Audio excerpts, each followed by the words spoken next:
Hello, 3 o'clock again. Here I am, day 3. Let's just pop it in the little line underneath. How is everybody? It was pouring down the rain during the night. I can't remember. So my question to you today is: how do you know? Do you know if you are sensitive to a product? Because the thing I was going to do this about patch testing, which is what I am going to do about patch testing. But the main thing is, I was going to put a clip in my hair as well. The main thing is, how do you actually even know you're sensitive to a product in the first place? There's something like 1 in 4 adults have got a intolerance with food and irritation. But how do we know if you're sensitive to a skincare product? I don't know if there's been many stats showing that type of thing. Let me have this. I just sensitive. It's good to have fragrance product. We don't want that one on there, do we? So the main thing is, I have worked with thousands of clients and businesses and companies, and I've seen the amount of stock that gets sent back. I've seen the allergies that people have had. I've seen the good and the bad as far as skincare is concerned. And the one thing that really surprises me when people buy products is they buy a product on the scope of basically, I'm just going to buy this product and I'm going to use it.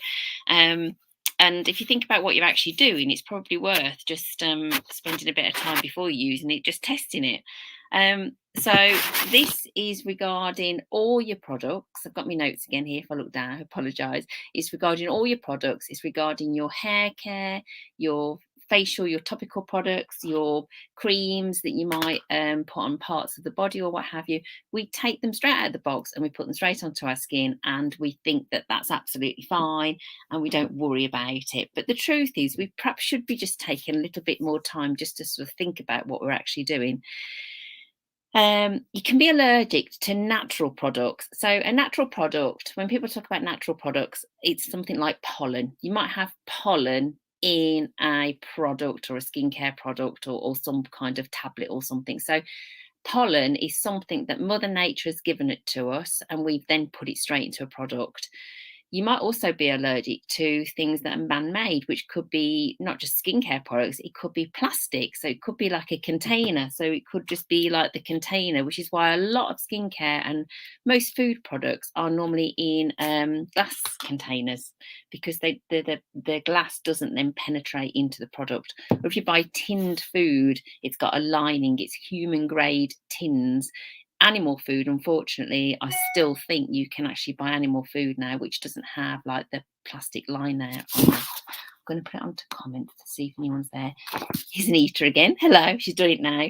Hello, Esther Marie, Jane Travis. Oh, I feel like the school teacher going, Jane Travis, Anita, are you there? So most of the problem I think that people have with sensitivities to products is touching on what I did yesterday, which is about fragrance overload.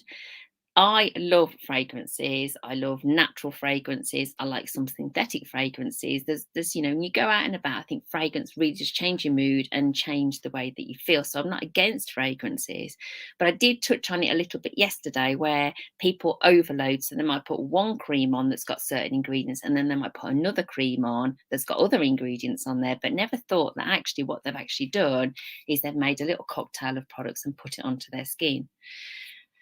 Does everyone need to do a patch test? Well, in this current climate of COVID, my insurance policy means if I don't see a client from a 6-month period, if I'm doing eyelash tinting or hairdressers are doing hair tinting or anything like that, you have to have a patch test again, because people having COVID is actually, or any kind of illness, or even having the injection, not just COVID, but any injection, is classed as a change in your medical condition, which is the same as things like pregnancy and that type of thing. So in the current climate, people don't really know whether they've had COVID or not. That can kind of change the way your your chemistry of your body's working, and then you can become hypersensitive. So especially if you've had perhaps the COVID injection within a week or so, or any injection, don't want to just talk about COVID here, or any injection, you can become hypersensitive, because what the drug has done is it's actually put allergens into your body, and your body's obviously working through those, and then it all starts to balance down. So I'm not giving COVID injections a bad name here at all. I've had mine. I would definitely say you need to do a patch test if you've never used the product before. It says it on the label. Now, as I say, like to think I'm a transparent producer of products.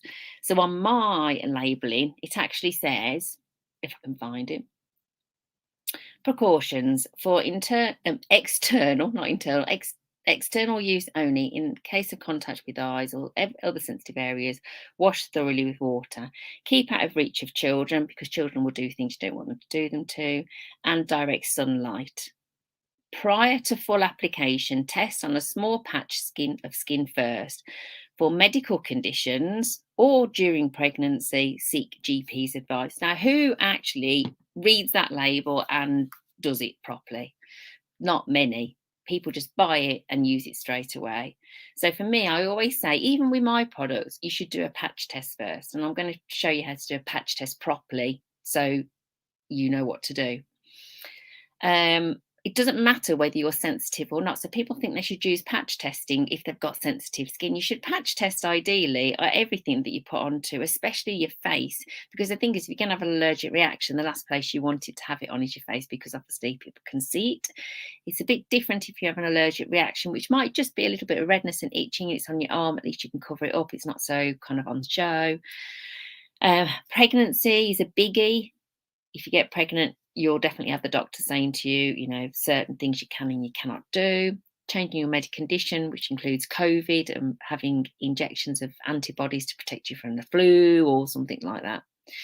Tints and treatments we've touched on, and you should always read the label. It's a common trend, isn't it? Because if I look at obviously what I was talking about yesterday about fragrances, how many people actually read the bottle?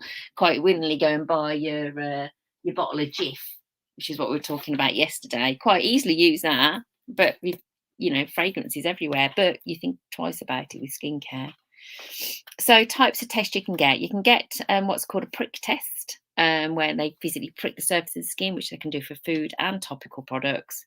You can also have scratch tests as well. So they're full on. So these are people who know that they've definitely got allergies. You can go and get those tests privately, and I think you can get them on the NHS as well. And Holland and Barrett used to do food allergy testing, which is obviously all companies as well, and potentially probably some of the chemists out there. I'm sorry, my papers, I know it touches my computer, and I think that was probably a bit annoying the other day as well, so I'll try and keep still. So what exactly is a patch test and how you should do it? Well, a patch test is a simple way of testing so you know you're not going to react to products, which are things like soaps, cosmetics. You can obviously do foods as well, but anything that you topically means when you put it on the surface of your skin. Anything you put on the surface of skin, ideally you should do a patch test first. Why is it important? Well, it's to avoid the potential risk. This is the actual words from insurance companies. It avoids the potential risk of the severity of an allergic reaction. So it's not going to stop an allergic reaction. What it's going to do is it avoids. Your skin is a big area, and you can imagine if you had an allergic reaction on where you're going to do your patch test, not on your hand, by the way. If you're going to do a patch test on a small area, you're going to get an allergic reaction in a small area.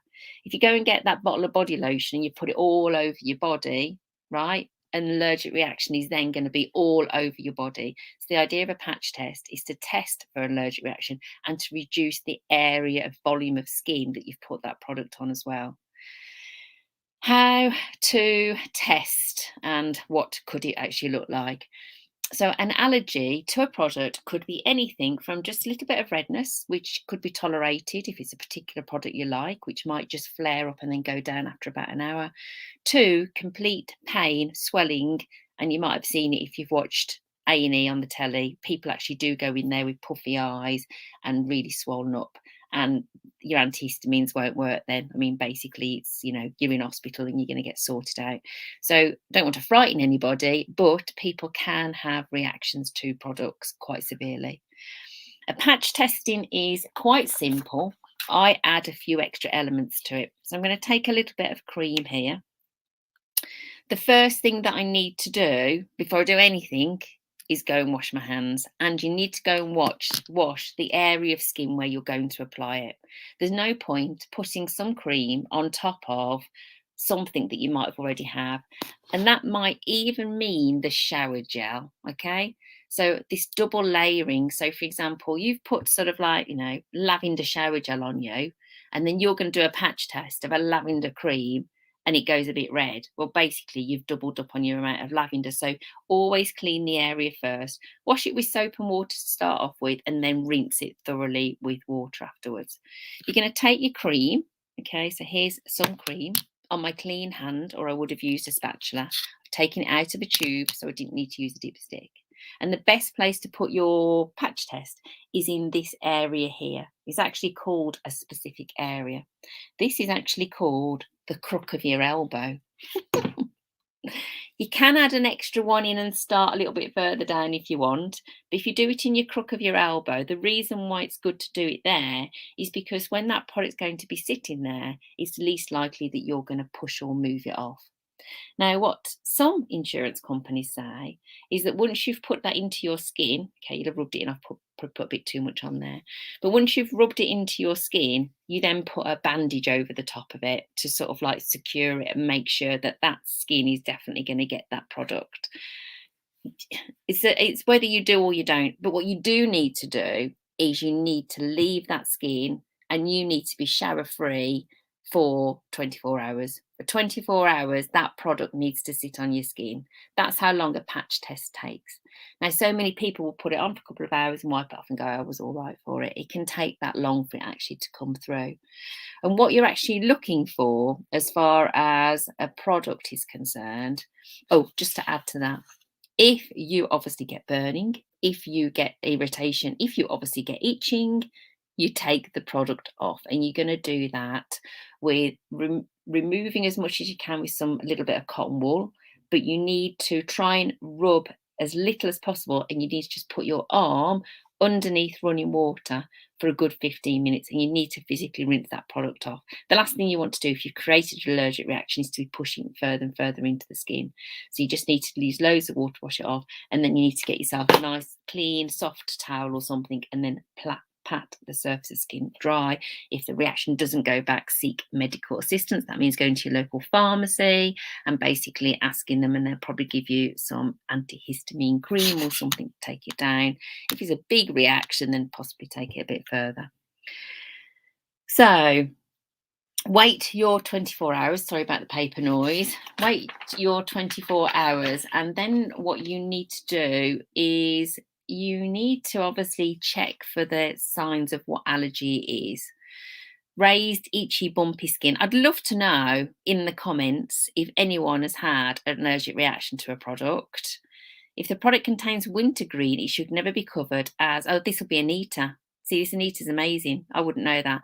Anita, it should never be covered as occluding the air can cause it to burn the skin. Yes, so basically there you go. I am definitely going to get Anita on here. So if there's certain ingredients, don't cover them. That's why I was a little bit out with the jury with the band-aid thing, because I don't think you necessarily need it, sort of thing. I think you need to put it on your skin as you're going to be putting it on your skin, because you wouldn't put a face cream on, quite frankly, and then put band-aid over the top. And there's also people who could be allergic to it as well, I guess. So once you've done that, you're then going to progress patch testing, and you're then going to progress to behind the back of the ear. You're still not going to go on your face, and on the back of your ear you need to do it again for another 24 hours. And after 24 hours of doing that, you would then progress to the side of your face. Once you've done that for 24 hours, you're then okay. You've basically really tested it. So this is for those people who basically say, oh, I am sensitive. Well, if you're really that sensitive, this is what you need to be doing with products, and this is where you get your samples from. So samples are really hard to get these days, but you could go into a shop and try and get a sample or get a sample sent to you. That's why they're tiny. They're not designed to give you a week's worth of treatments and then decide actually whether I actually like the product. Unfortunately, they are there for patch testing reasons, which is enough product for you to be able to try 3 or 4 times on the area of the face. So my challenge to you guys is I'd love to know whether you've had an allergic reaction to a product. I'd love to know what the product is. I'd love to know how it happened and what you did to deal with it. And I think if we can share that information with everybody, like Anita's shared some amazing thing there about wintergreen. If we can get a bit of sharing that going, we're all going to benefit from it, and I'll probably learn from it as well.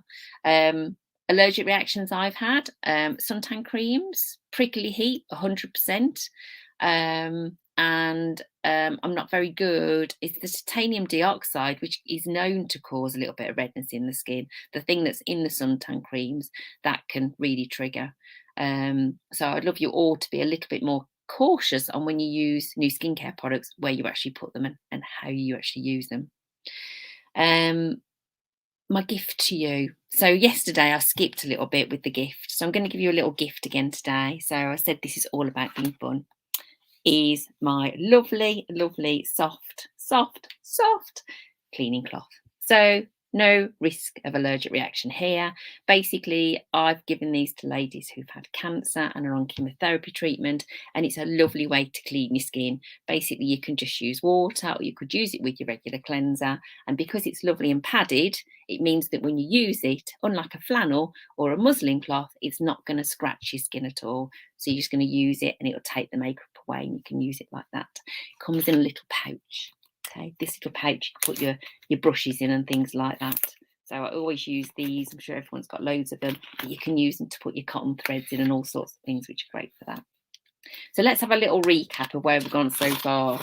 So on the first day, I challenged you guys to golden rule, understanding your labels, and to go and look at those expiry dates, to address the fact whether you really need a product. You could use something up in your cupboard and make sure you know that you've looked at that expiry date or the best before date, and you know that that product's got to be used within the year, or you might have a little bit longer or shorter if it has a best before date on there. If you use products after an expiry date, you're opening them up to potential bacteria, and therefore you've got spots and also allergic reactions. So if you've got sensitive skin, this is definitely one you need to be working on. Challenge day 2 was what fragrances are in products, and I opened this up to everything within your home, because there was a poll that I did which said, do you buy products with fragrances in? And a lot of people said no, I prefer unfragranced. There's a lot of hidden fragrances in products and household products and hair care products, which basically I want you to read the label again and see if it says the word fragrance or perfume, because they might not even list the ingredients in there. They might just cover it up, and it might surprise you to realize that you are using a lot of products already that have fragrances in, because they put fragrances in there, whether it be synthetic or natural, but they put fragrances in there to actually mask the smell of the raw ingredients. Remember I showed you go and smell. What was the cream that I used?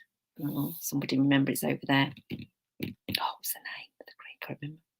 And the third day is today, and today is all about patch testing, and that everyone should do patch testing regardless of whether you're sensitive or not. Get into the habit of getting products and putting them on a small shea butter, that's the one, putting it on a small area of your face first before you then, or behind your ear at the very least, 24 hours before you're about to use it, before you jump straight in and cover your hair in it, cover your body in it, cover your face in it, cover your hands in it, because basically those allergic reactions can be quite severe. They're getting less as far as severity is concerned, but they're getting more, as in more people sort of like getting them.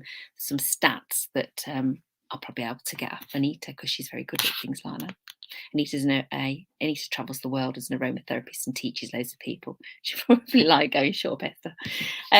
So my little free gifts. If you have joined in with these last 3 days, you could be up for winning all of these or one of these.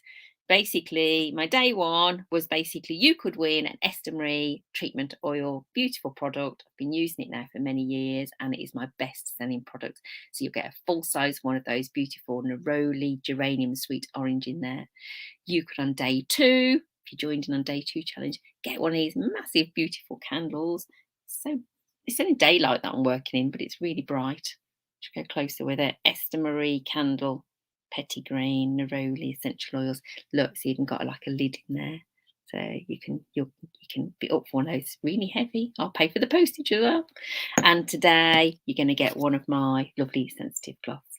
So that's it. My 3 free training days. I hope you've enjoyed them. I wanted to do them because I wanted to address the questions that were asked in the polls, and I thought, well, I'll jump in here and I'll have a little bit of fun with those training days, a little bit of time off now for you to have a bit of fun. And then on Sunday I'm going to deliver the masterclass, which is what all of this information was generating to do, which was to basically create a mini masterclass, which is only an hour. Masterclass can go on for a lot longer, and I'm going to give you my top tips on how to choose and use your skincare products. Okay, I'm going to share a bit about my personal journey with my skin reactions and how I overcame and what I did. I'll announce the winners because I'll basically compile them all through.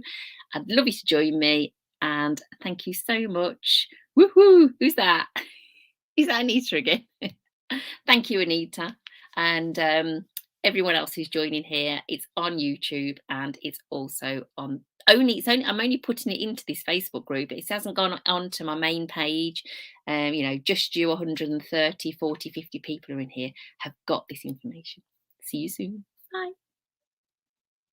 No, it's not me.